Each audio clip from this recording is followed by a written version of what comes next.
Avant d'écouter la parole du Seigneur qui servira de base pour la prédication de ce matin, je vous invite à la prière. Seigneur notre Dieu, tu sèmes ta parole dans le monde et dans nos cœurs, mais le champ de nos vies n'est pas toujours prêt à te recevoir. C'est pourquoi nous te demandons de nous préparer. Arrache de notre champ les pierres, les épines et les soucis qui nous empêchent de t'accueillir. Fais de nous une bonne terre ouverte à ta parole, afin de porter du fruit. Amen. Je voudrais avec vous prendre le temps de réfléchir à un passage du livre des Actes, et nous allons commencer d'ailleurs par la lecture de ce passage, donc Acte 12, les versets 1 à 17. À cette époque, le roi Hérode se mit à maltraiter quelques-uns des membres de l'Église. Il fit mourir par l'épée Jacques, le frère de Jean. Quand il vit que cela plaisait aux Juifs, il fit encore arrêter Pierre durant la fête des pains sans levain. Hérode le fit saisir et jeter en prison, et il chargea 4 groupes de 4 soldats de le garder. Il pensait le faire juger en public après la Pâque. Pierre était donc gardé dans la prison, mais les membres de l'Église priaient Dieu pour lui avec ardeur. Dans la nuit, alors qu'Hérode était sur le point de le faire juger en public, Pierre dormait entre 2 soldats. Il était attaché avec 2 chaînes et des gardiens étaient à leur poste devant la porte de la prison. Soudain, un ange du Seigneur apparut et la cellule resplendit de lumière. L'ange toucha Pierre au côté, le réveilla et lui dit « Lève-toi vite !» Les chaînes tombèrent de ses mains. L'ange lui dit « Mets ta ceinture et attache tes sandales. » Pierre lui obéit et l'ange ajouta « Mets ton manteau et suis-moi. » Pierre sortit de la prison en suivant l'ange. Il ne savait pas ce qui arrivait avec l'ange, si ce qui arrivait avec l'ange était réel. Il pensait avoir une vision. Ils passèrent la première porte de garde, puis un second, et puis ils arrivèrent à la porte de fer qui donne sur la ville. Cette porte s'ouvrit d'elle-même devant eux, et ils sortirent. Ils s'avancèrent dans une rue, et tout à coup, l'ange quitta Pierre. Alors Pierre se rendit compte de ce qui était arrivé, il se dit « Maintenant, je vois bien que c'est vrai, le Seigneur a envoyé son ange, il m'a délivré du pouvoir d'Hérode et de tout le mal que le peuple juif me souhaitait. » Quand il eut compris la situation, il se rendit à la maison de Marie, la mère de Jean, surnommée Marc.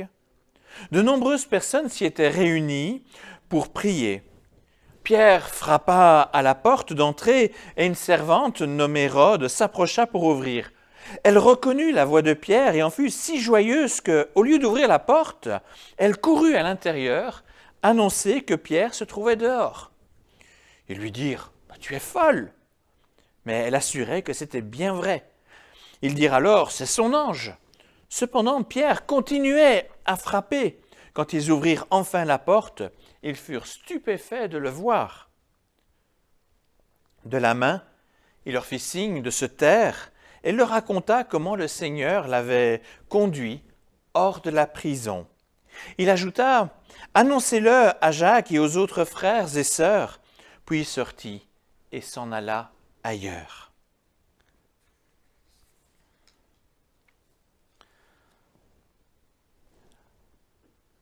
Nous venons d'entendre le récit de la 3e arrestation de Pierre dans le livre des Actes. Les 2 premières fois, c'était le Sanhédrin, c'est-à-dire le grand conseil du pouvoir religieux à Jérusalem, qui avait pris l'initiative de l'arrestation.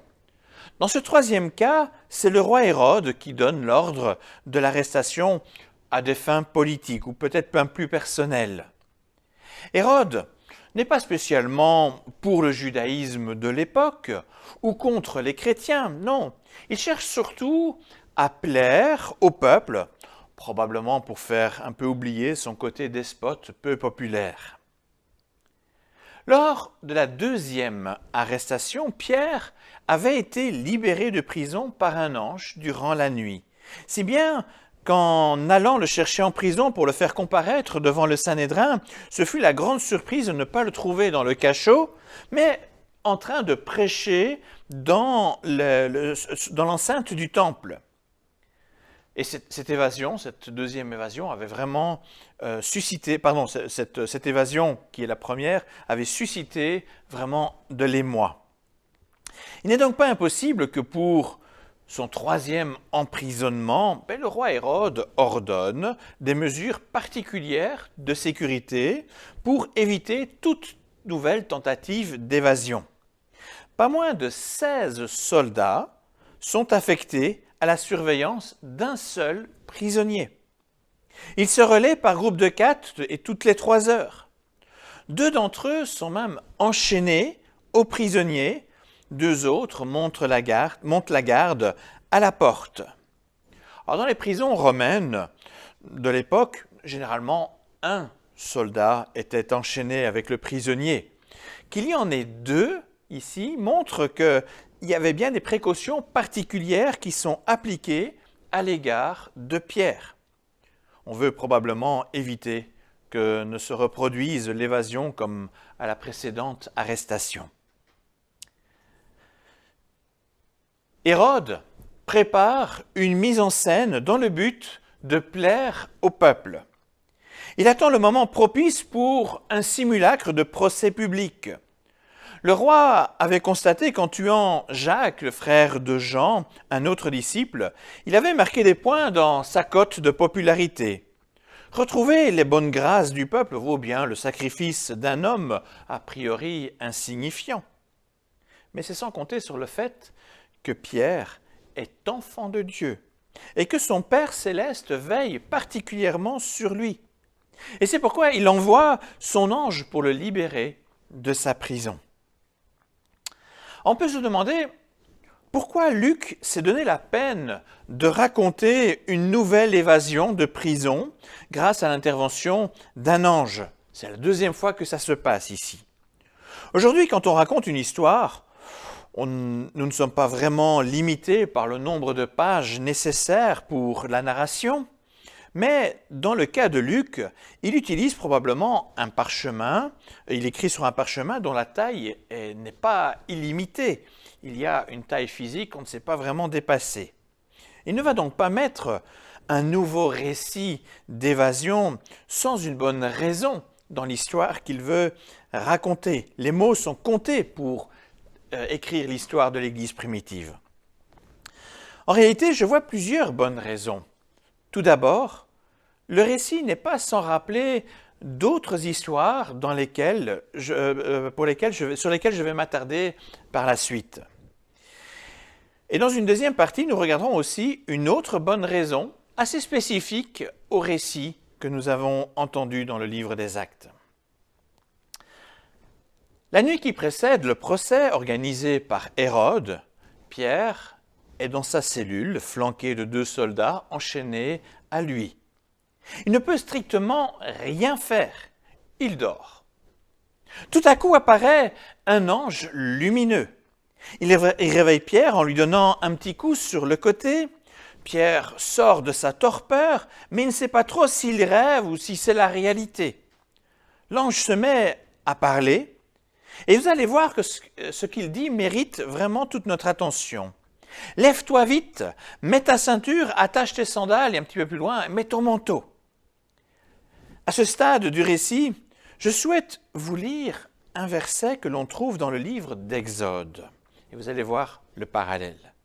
Là, en Exode, le peuple d'Israël est prisonnier des Égyptiens. Moïse fait des démarches, il intercède auprès du Pharaon pour demander la libération du peuple. Mais le Pharaon s'entête, malgré déjà 9 fléaux qui ont frappé le pays. Pourtant, Dieu prépare le moment de la délivrance qui suivra le 10e fléau. Alors pour marquer ce moment précis, le peuple est invité à préparer un repas particulier. le repas de Pâques avec du pain sans levain pour symboliser la hâte du départ de la terre d'Égypte. Et voici ce qu'il dit, et c'est le verset qui va m'intéresser, voici ce qu'il dit concernant ce repas. Ça se trouve en Exode 12, verset 11. « Voici dans quelle tenue on mangera ce repas. Les vêtements serrés à la ceinture, les sandales aux pieds et le bâton à la main. On mangera rapidement, telle sera la Pâque célébrée pour moi, le Seigneur. » Dans les paroles de l'ange à Pierre, on retrouve 3 éléments de ce verset d'Exode. La précipitation, la ceinture et les sandales. Or, pour le bâton, ce n'était pas vraiment envisageable, bien sûr, dans la cellule de prison. On pourrait penser que c'est une coïncidence assez fortuite. Mais un deuxième élément vient s'ajouter. Tout cela, en fait, arrive dans la nuit du repas de Pâques. Il est explicitement dit qu'Hérode attend que soit passé le repas de Pâques pour organiser le procès. Une fois ce parallèle établi, on perçoit mieux la portée symbolique de cette libération. En libérant Pierre de prison, Dieu confirme la délivrance qu'il apporte à ceux qui croient en lui. Dans la Bible, la délivrance d'Égypte est présentée comme la préfiguration de la délivrance du péché. Alors, par voie de conséquence, le récit que nous étudions dans le livre des Actes rappelle un autre récit qui se déroule dans la semaine de Pâques.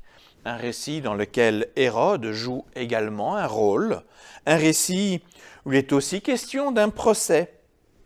Vous l'aurez deviné, il s'agit bien évidemment de l'arrestation et du procès de Jésus. Alors quand on met en parallèle le récit de l'arrestation et du jugement de Jésus avec celui de Pierre, un élément saute immédiatement aux yeux. Dans un cas, Dieu agit avec puissance pour délivrer Pierre. Dans l'autre, Jésus est mené au supplice. Le Père céleste n'intervient pas pour libérer son Fils. Quand Jésus fut accroché à la croix, des chefs religieux se moquèrent de lui en disant « Mais qu'il se sauve lui-même, lui qui peut sauver les autres !» La délivrance de Pierre vient comme une réponse pour dire « Mais bien sûr que j'aurais pu intervenir pour délivrer Jésus. » Dieu a vraiment la puissance de libérer, même dans des conditions extrêmes.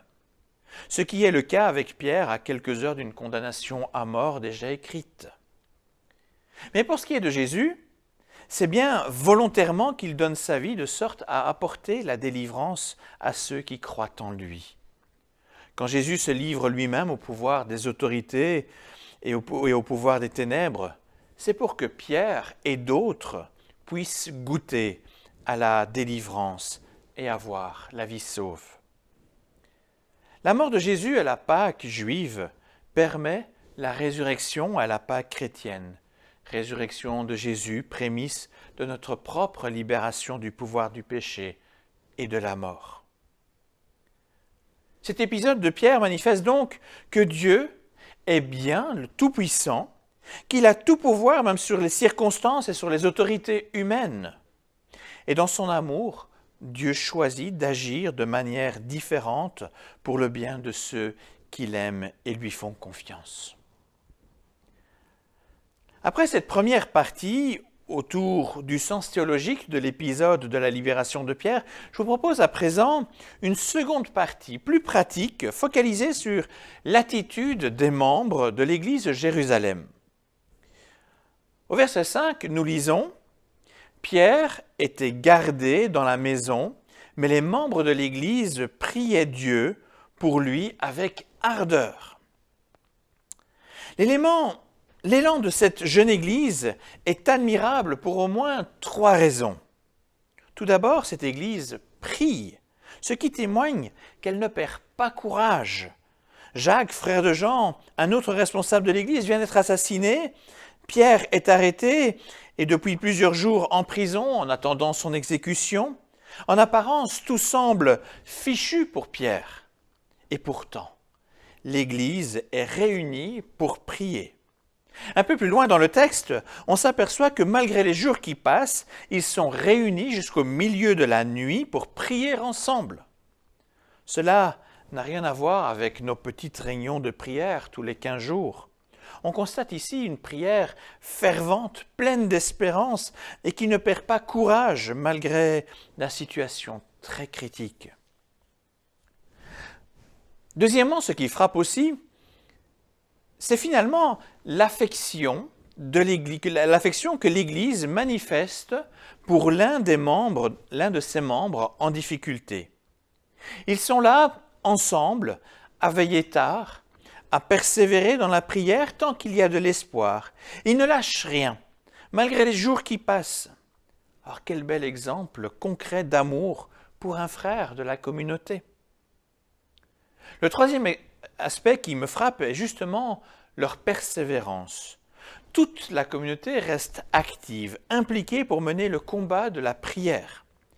Les chrétiens n'ont que ce pouvoir, celui de la prière. Encore faut-il l'utiliser sans se décourager et garder sa confiance totale en Dieu. Même si Jacques est mort, il reste encore Pierre en prison. Tant qu'il est en vie, la prière pour lui a tout son sens. C'est pourquoi ces chrétiens de Jérusalem persévèrent. La fin du récit montre qu'ils avaient raison de persévérer. On constate que Dieu choisit souvent d'agir au dernier moment quand toute action humaine devient impossible. De la sorte, la puissance divine est rendue plus glorieuse. Alors que les chrétiens prient ensemble dans cette maison, Dieu entend leurs prières et il envoie son ange pour opérer la délivrance extraordinaire de Pierre.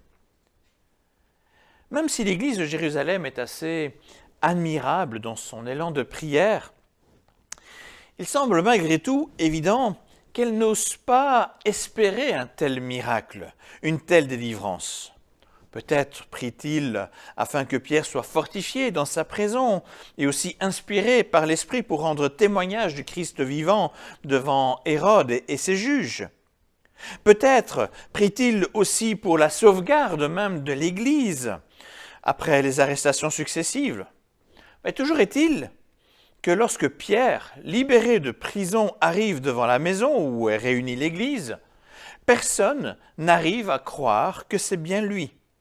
Cela provoque d'ailleurs un incident cocasse, même ironique.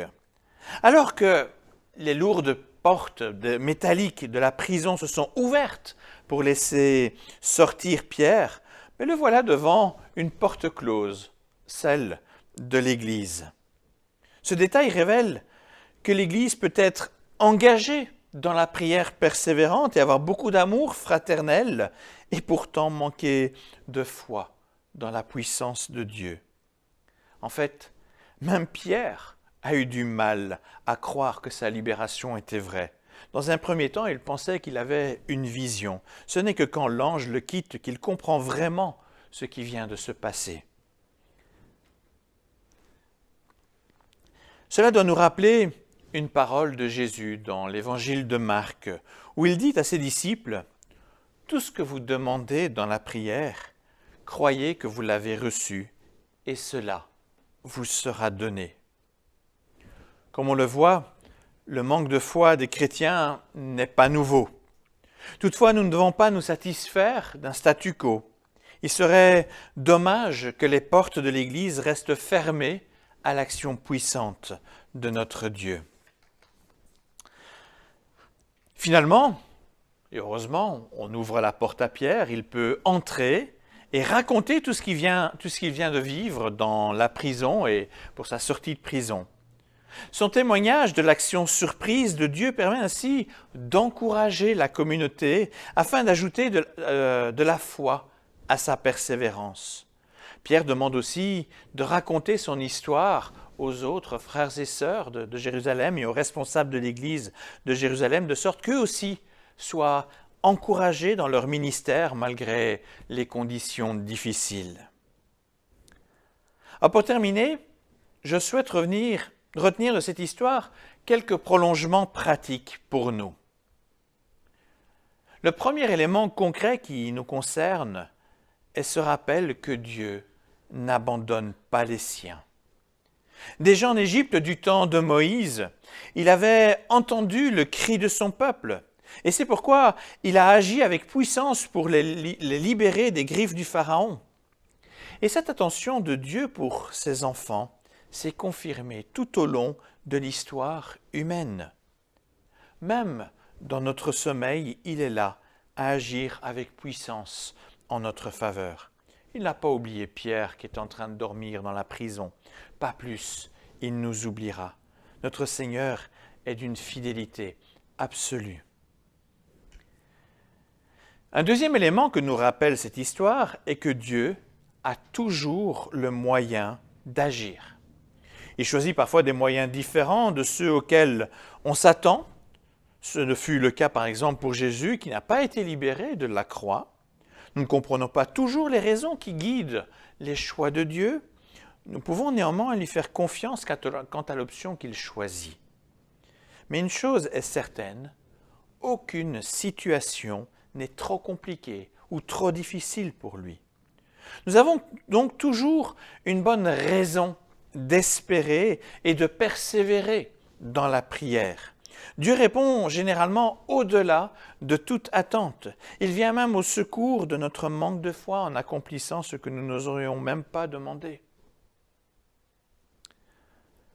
Le troisième et dernier élément que je voudrais relever est l'exemple efficace de la prière communautaire. Les moments de prière que nous vivons seuls dans notre chambre sont bien sûr importants, mais nous aurions tort de négliger la prière communautaire qui possède aussi ses vertus. Jésus a également dit ces paroles dans l'évangile de Matthieu, ces paroles que j'ai déjà rappelées tout à l'heure dans la liturgie. « Si deux d'entre vous sur la terre se mettent d'accord pour demander quoi que ce soit, mon Père qui est dans les cieux le leur donnera. Car là où deux ou trois se rassemblent en mon nom, je suis au milieu d'eux. » Matthieu 18, versets 19 et 20. Prier ensemble nous encourage en fait mutuellement. Cela crée aussi des liens affectifs forts entre des frères et sœurs d'une même communauté. Les plus faibles se sentent portés par les plus forts, tandis que les plus forts s'impliquent physiquement dans la difficulté des plus faibles. C'est un merveilleux endroit où l'amour fraternel peut s'exprimer. Notre Seigneur a encore plein de bonnes surprises pour nous. Alors osons y croire et prions avec foi et persévérance. Ne fermons pas les portes de l'Église à l'action puissante de notre Seigneur. Amen.